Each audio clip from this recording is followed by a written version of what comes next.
Are your WhatsApp calls going silent or not ringing when Do Not Disturb is on? Don't worry, in this video I'll walk you through simple steps to fix it quickly. Step 1. Swipe down your notification panel and look for Do Not Disturb DND mode. If it's enabled, turn it off right away. Step 2.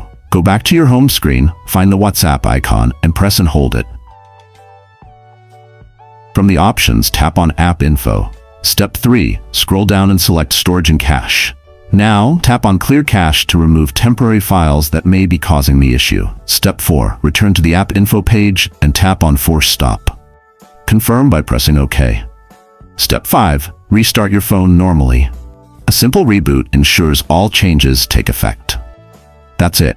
After following these steps, your WhatsApp call-in problem should be resolved. Thanks for watching, and don't forget to like this video, drop a comment if it worked for you, and hit subscribe for more quick fixes.